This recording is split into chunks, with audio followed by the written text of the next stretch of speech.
How's it going, everybody? Lampini here again, and today we're going to be reviewing Week 11 of the 2025 NFL season. We're going to jump right into it here. Week 10 was another phenomenal week of football. Another great week for my predictions. If we go in here, you can see I was 11-4 with my predictions. I did very, very well. Some of these upsets included the Panthers beating the Falcons. Not too much of an upset there. The Jaguars thrashed the Chargers, which I thought was a big surprise.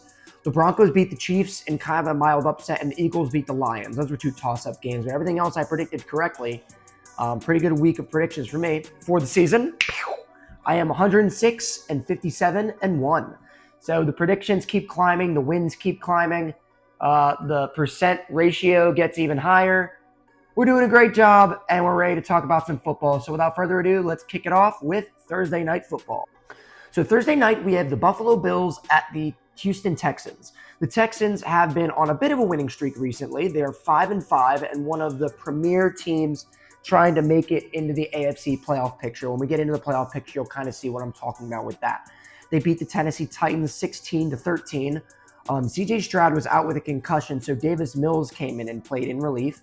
He was 26 of 41 for 274 yards and a touchdown, 90.9 passer rating. So a pretty standard game there by Davis Mills in relief. That's very good. Hopefully they get CJ Stroud back and he can kind of continue commanding the offense. The weird thing about CJ Stroud is he hasn't been having a very good season. So, maybe his job is in question. I don't really think so, though. And then as for the Bills, they won a pretty must-win game at home against the Tampa Bay Buccaneers. They ended up winning 44-32. And then the star of the show, of course, was Josh Allen. He was 19 of 30 for 317 yards, 3 touchdowns, 2 interceptions, and a 104.4 passer rating. So very impressive showing. He also rushed for 3 touchdowns. So Josh Allen with a typical MVP performance. He threw 2 interceptions, but he also scored 6 total touchdowns. So when you score 6 touchdowns as the quarterback, that's an MVP performance, and you're going to do very well with that. So this is going to be a very interesting game. This is a must-win for the Texans. Every win they get counts, and every loss pushes them further out of the playoff picture. But I think the Bills are a very strong team. They are really trying to cement themselves into the playoff picture. So I am going to go with the Bills on this one. I do think they're going to win. It's going to be a tough loss for the Houston Texans, but I don't think this is their year. I think that they are getting hot now, but they were getting hot kind of at the wrong time. And now, they're struggling to dig themselves out of a hole, much like the Chiefs are and much like the Ravens are. And you'll see that each of these 3 teams are digging themselves out of this hole in different ways. So the Texans are kind of starting to win after a poor showing early on in the season, and it might be a little too late for them because I don't really know who's going to be taken out of the AFC playoff picture. So we'll wait and see, but I'm going to go with the Bills. I do think they're going to win. Next up, we have the Pittsburgh Steelers at the Chicago Bears. This is going to be a very interesting matchup, just kind of see where both of these teams stand. The Steelers beat the Bengals 34-12 in a very convincing showing there. Aaron Rodgers left the game early with a wrist injury, but my understanding is that he's going to be coming back pretty soon. I don't think he's going to miss a game. He was 9 of 15 for 116 yards and a touchdown, a 106.5 passer rating. It really seems like Aaron Rodgers is starting to kind of fall apart a little bit. He's starting to show every bit of 42. This is probably going to be his last season because you can see he's barely able to keep up now. He's still playing well, but his body is starting to fail him, As for the Bears, they barely beat the Minnesota Vikings 19-17. Caleb Williams was 16 of 32 for 193 yards, a 68.9 passer rating. So they didn't do very good. The Bears are now the number 3 seed in the NFC, and I honestly think that they're one of the most fraudulent teams in the NFL right now. They are 7-3, but they have barely squeaked by some pretty poor competition. For example, if Jackson Dart doesn't go out against the Giants beat the Bears. If Jane Daniels doesn't fumble that 3rd and short around midfield a couple weeks ago, then the Commanders win that game. So those are 2 games that the Bears, frankly, didn't deserve to win, which brings them down to 5-5. I think they are one of the more fraudulent teams in the NFL, and this game is really going to show it. So it's going to be very interesting if the Steelers will buck over and beat the Bears, or if the Bears are going to win and improve to 8-3, which would be pretty insane, honestly. The Steelers need this one. Being 6-4, they are 1 game out of first place, or 1 game ahead in first place against the Ravens. You're going to see who the Ravens are going to be playing later, but they need to win this game to stay in the playoff race. So I actually am going to go with the Steelers. I think that they are the better team. I think the Bears have really benefited from an easy schedule and some lucky bounces. In many ways, they're kind of the Commanders of last season, although I think the Commanders were a little bit better than this Bears team. But they're running hot, and they've almost clinched the playoff spot. I think that they are still going to lose to the Steelers, though. I'm going with the Steelers. Next up, we have the New England Patriots at the Cincinnati Bengals. There's been a lot of talk of the Patriots having a very easy schedule, and that's why they've really been doing so well. I don't really buy it. I think that the Patriots have beaten every team that they've went up against. You know, they beat the Buccaneers by 2 scores, and they beat the Bills convincingly. Those are 2 solid playoff teams. It's not their fault they have an easy schedule. I think they're the real deal. I really do. Drake May was 25 of 34 for 281 yards and a touchdown, a 107.6 passer rating. Solid showing there by Drake May. As for the Bengals, Jamar Chase is suspended after he threw a punch against Jalen Ramsey, which is pretty crazy. Sorry, no, he didn't throw a punch. He spat on Jalen Ramsey. The replay shows that he did indeed do that. So long story short, the Bengals franchise is starting to crumble a little bit. They're getting a little upset. They are really starting to fold here without Joe Burrow. It really is just sad to see what the Bengals are turning into. And you really get to see, like, these 2 teams are very good encompassing of what a well-run franchise and a poorly run franchise turn into. The Patriots had a couple years of rebuilding. They got Mike Vrabel, and now they're back to being a top contender. The Bengals were successful for a couple years, and now Joe Burrow can't stay healthy. They can't get an offensive line to protect him. And then as soon as Joe Burrow is gone, the team completely disbands and folds. And then when Joe Burrow is healthy, they're 8-9 with a fantastic offense and a terrible defense. They can't win if they try. I'm going with the Patriots. They're going to win. I mean, they were going to win even with Jamar Chase playing. So, I mean, it's going to be a pretty easy win. They're going to improve to 10-2. I'm going with the Patriots. Next up, we have the New York Giants at the Detroit Lions. The New York Giants fought hard with Jameis Winston. They ended up losing to the Packers 27-20. They played well, but, you know, they just came up short. Fun fact, the Giants are actually 0-6 on the road, so this doesn't bear very well for them. The Lions are going to win. I'm going to get that out of the way, but I do want to talk about the Lions a little bit. They are officially, right now, if the season were to end today, they're out of the playoff picture. Now, I don't really anticipate that staying the same because the Lions are going to win this game and improve to 7-4. In the game against the Eagles, they were very aggressive. They turned it over on downs 5 times going for it on 4th down. Now, that has always been the Lions' calling card, but you know, they turned it over on downs 5 times. That's technically 5 turnovers. It was only 16-9 though. So thankfully it was a pretty close game, right? But they need to do better on 4th downs. The Eagles defense really buckled down and did very, very well. That's really all I have to say about that one. The Lions are going to win though, but they need a little bit of help. They need some of these wild card teams to lose as well. So I'm going with the Lions. Next up, we have the Minnesota Vikings at the Green Bay Packers. The Packers are another playoff team that I was saying that needs to win. They're now 6-3-1. I believe they are the 7th seed in the NFC right now. And this is a must-win against a very weak Vikings team. J.J. McCarthy was 16 of 32 for 150 yards, a touchdown, and 2 interceptions for a 47.7 passer rating. There are still a lot of growing pains going on with J.J. McCarthy.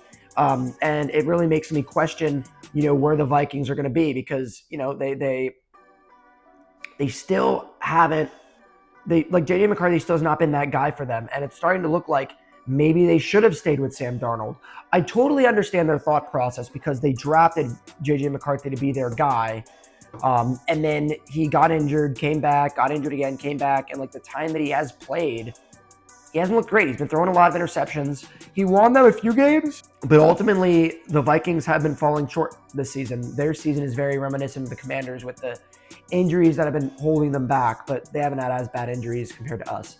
I do think the Packers are going to win. Being the number 7 seed, they really need to buckle down. They can't really afford to lose a must-win game like this. So they need to win this game to kind of further cement themselves. Because if the Lions win and the Packers lose, the Lions jump back into the playoffs. So it's a must-win for them. I'm going with the Packers, though. I think they're going to win. Next up, we have the Seattle Seahawks at the Tennessee Titans. Not much to really say about this game. The Seattle Seahawks are going to win. I will say, though, even though the Seahawks lost to the Rams, they looked pretty good in defeat. Why is that? They were a field goal away from winning the game. They lost 21-19, despite the fact Sam Darnold threw 4 interceptions. That's a very big testament to how good the Seahawks defense is all things considered. Sam Darnold was 29 of 44 for 279 yards, 4 interceptions, and a 45.5 passer rating. Now, obviously, you're not going to win a lot of games when your starting quarterback throws 4 interceptions. But the fact that they were still in the game to begin with, I think is very commendable. I thought that's a very impressive showing by the Seahawks as a team. They did lose. The Rams, they beat them like I had predicted. But I do think that they are going to be a tough team going forward. And I think they are the real deal. And I think they could make a playoff run. I really do. But they're going to beat the Titans. I mean, the Titans, I think, are officially the worst team in the league. I think they're the only one-win team in the NFL right now. And despite having Cam Ward as the number 1 overall pick, he hasn't really done much for them because they ass, in his own words. I'm going with the Seahawks. This next 1 p.m. game is going to be a very interesting one. We had the Indianapolis Colts at the Kansas City Chiefs. Colts first. This was a Berlin game. They're coming off of a bye, and they beat the Falcons in overtime, 31-25. Daniel Jones was 19 of 26, 255 yards, a touchdown, an interception, and a 100.6 passer rating. So pretty good showing there. Jonathan Taylor, again, having Offensive Player of the Year numbers here. He had 32 carries for 244 yards and 3 rushing touchdowns. That is an unbelievable performance. He is on pace for Offensive Player of the Year. He's having his Saquon Barkley season, and I'm very happy for him. He deserves it. He's a great player and a great guy as well, is what I've heard. But the Colts still looking like world beaters. As for the Chiefs, it's real desperate times for the Chiefs here. Remember what I was talking about with the Houston Texans, how they started the season bad, and now they're on a winning streak. The Chiefs kind of had it where they started the season bad, then they started to pick it back up, started to win a couple games. Okay, they're the Chiefs of old. They're doing really well. And now they've lost a couple games that they had a chance of winning. All 5 of the Chiefs' losses are 1-score game losses, which means that they had a chance to win all these games, but they lost it. It's very similar to how they were last year when they were winning all those 1-score games. They managed to, win all these games by the skins of their teeth with a subpar offense and all this stuff. The Chiefs' offense is looking a lot better. Patrick Mahomes was 29 of 45 for 276 yards, a touchdown, a pick, and a 79.5 passer rating. But the Chiefs look weak. Their dynasty is starting to crumble, and the problem is they need to win this game to stay in playoff contention. If they lose this game, they're in big trouble. This is a must-win game for the Chiefs. This basically will eliminate them with how competitive the AFC is, and we'll go into it a little bit more when we go over the playoff picture. But they run the risk of really risking pretty much soft elimination if they lose this game. The Colts are no pushover though, so this is a must-win against a really good team. So they have all the odds stacked up against them. The old Chiefs team would rise to the occasion and win. So we'll wait and see if they can do the same thing here against the Colts. I'm not so sure. I'm going with the Colts, and I actually think they're going to pull off the victory in Arrowhead. It's a home game, but I'm still going with the Colts. Next up, we have the New York Jets at the Baltimore Ravens. As I was saying again with these in-the-hunt teams, Texans started bad, are now on a winning streak. Chiefs started bad, got some wins down, and now are starting to taper off and start to lose games again. Ravens are the same as the Texans. They started 1-5, and now they're 5-5.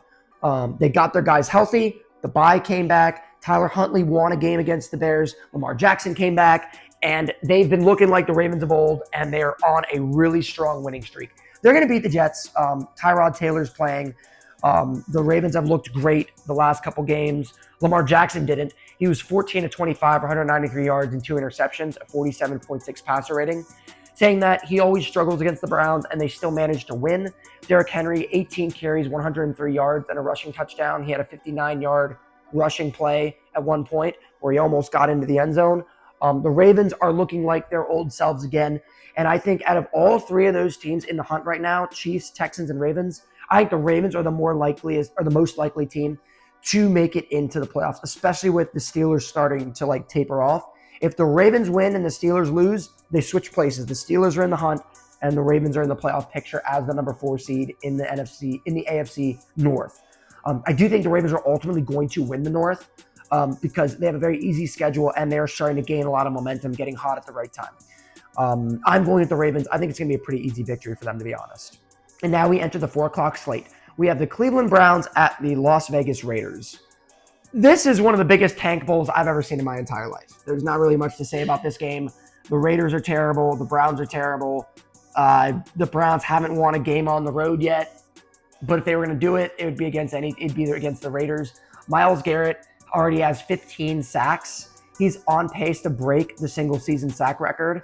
I hope you're happy taking the money, Myles Garrett, versus playing for a contender, because this is what we expected to happen. We expected you to be a world beater and still play well and win Defensive Player of the Year, which is he's on pace for. You're doing it on a 2-7 Browns roster. You brought this on yourself. You could have traded, but you instead took the money. And I just hope you're happy with yourself. So I'm going with the Browns, though. I do think that with how bad the Raiders' offensive line is, I think Myles Garrett might actually single-handedly win the game for them. So I'm going with the Browns. I think they're going to win. Like, nothing much to say about the Raiders. They're terrible. Next up, we have the Jacksonville Jaguars at the Arizona Cardinals. The Jaguars with a hell of a statement win against the Los Angeles Chargers. They won 35-6. Very impressive showing there. They had 4 total rushing touchdowns between Bashal Tuten, Travis Etienne, and Trevor Lawrence.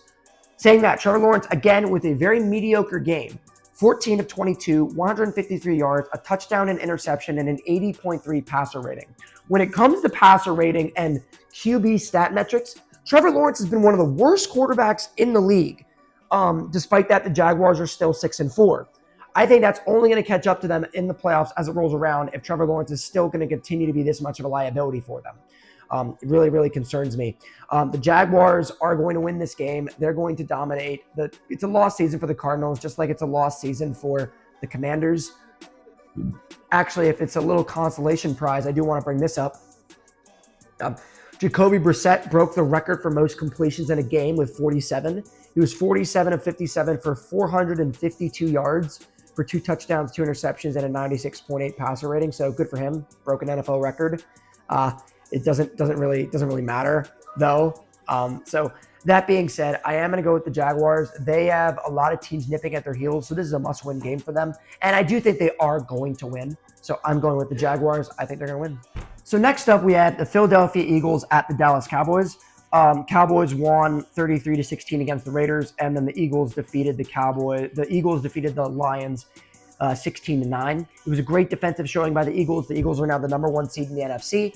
They're still at the top of the NFC. I do think the Rams are better than them. I will point that out. If they didn't block that field goal, the Rams would beat them. Just saying. But they are the number 1 seed, and they still look very strong. They still look like a team that can go far in the playoffs. I do think that they have looked more beatable this year than they did last year, but that's like saying instead of being the best team in the league, you're the second or third best team in the league. You know what I mean? And they've beaten very good teams as well. Like they beat the Lions, they beat the Buccaneers, they beat the Rams. They did beat the Rams. So they've been beating a lot of good teams as well. So I will say that that's been impressive for the Eagles. But saying that the Cowboys could always cause the upset since it's a divisional round matchup. You never really know. Dak Prescott was 25 of 33, 268 yards, 4 touchdowns, and a 138.6 passer rating. Dak Prescott having another mandatory 4 touchdowns showing against a bad team, so everyone thinks he's a lot better than he is.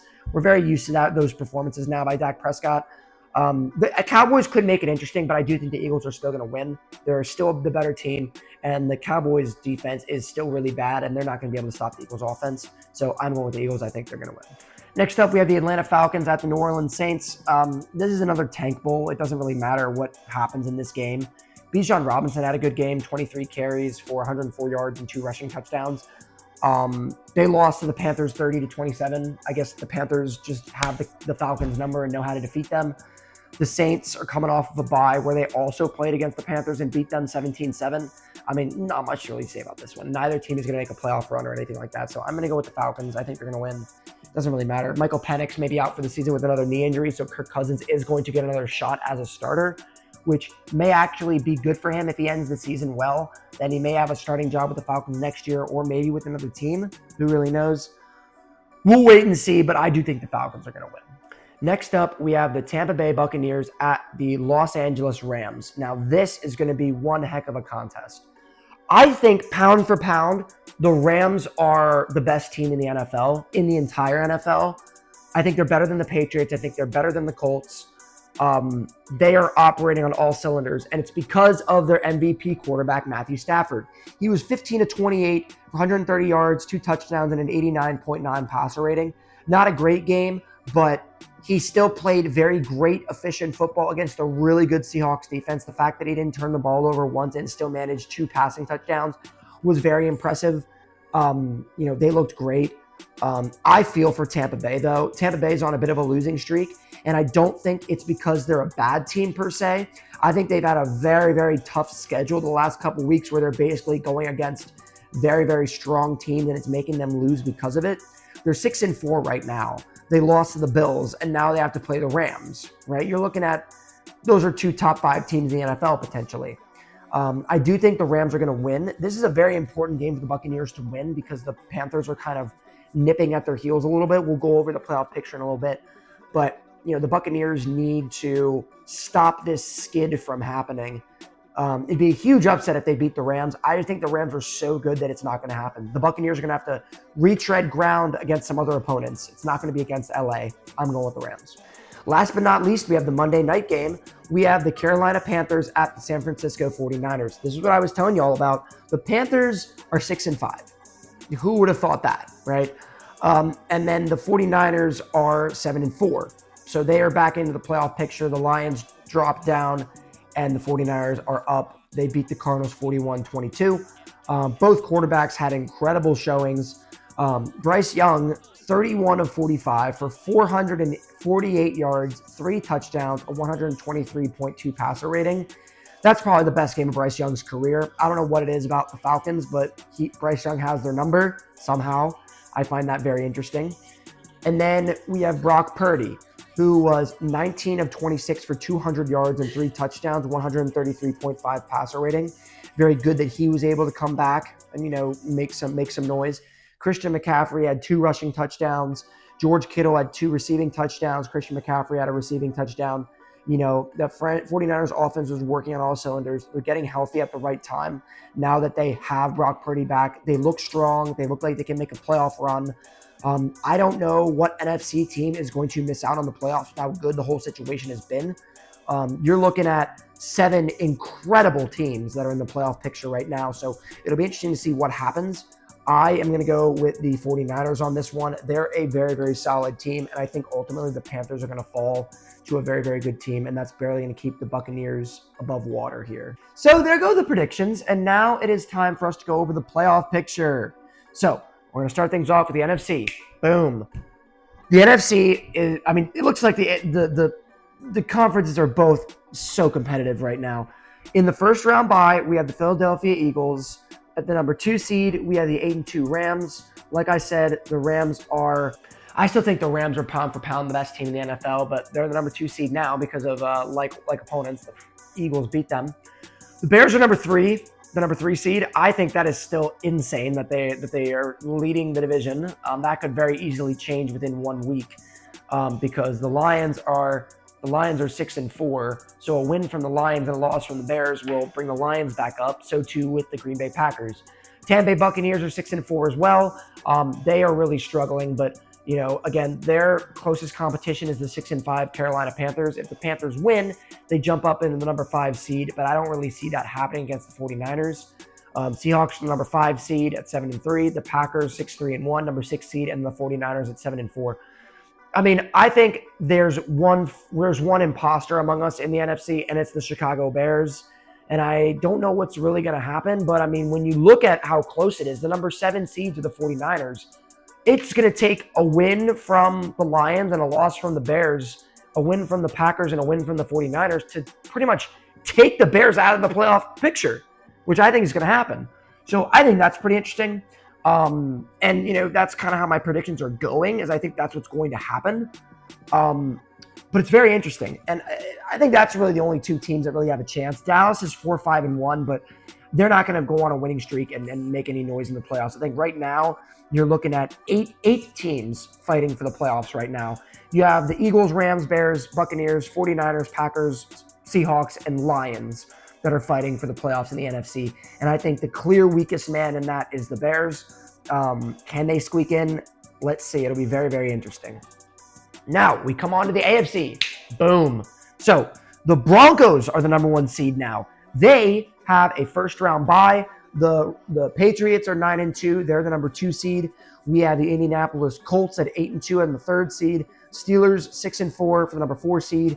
And then we have the Bills at 7-3. The Chargers at 7-4, and then the Jaguars at 6-4. So we have a lot of motion in the AFC right now, because a lot of these teams were not in the playoffs last year. The Broncos were, but they're the number 1 seed. The Bills are usually a lot better than the number 5 seed. They're usually winning their division, but they're not this time around.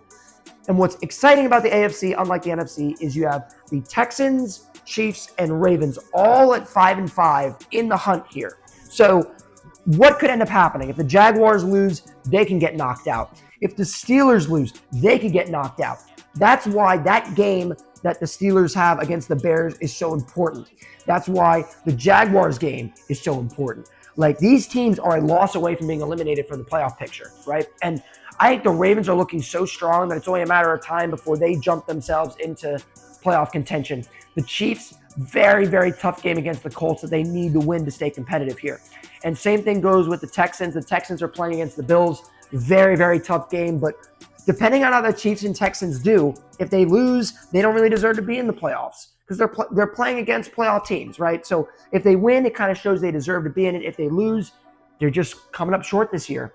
I know one team that is definitely going to make it, and it's the Ravens. If the Steelers end up losing and the Ravens end up winning, they switch places. The Steelers are out of the playoff picture. The Ravens are in the playoff picture. The Jaguars, I think, are the weak man in the AFC. They're doing just enough to stay afloat, but Trevor Lawrence is really holding them back with his quarterback play. And I think it's only a matter of time before they run out of luck and they go on a losing streak and they get eliminated. That's kind of what my prediction is going. And then I don't see the Broncos, Patriots, Colts, Chargers, or Bills missing the playoffs. I think it's between the Jaguars and the Steelers keeping themselves alive, and then one of those 3 teams, the Chiefs, Ravens, and Texans, leapfrogging in the AFC playoff picture. So a lot's going on right now, a lot of moving parts still. There's still a lot of contenders in the AFC right now, as well as the NFC, which is what makes the playoffs so exciting. I've been Lampini, and I'll see you next time for Week 12. Take it easy, y'all. I am recording. What do you have to say for yourself? Hi.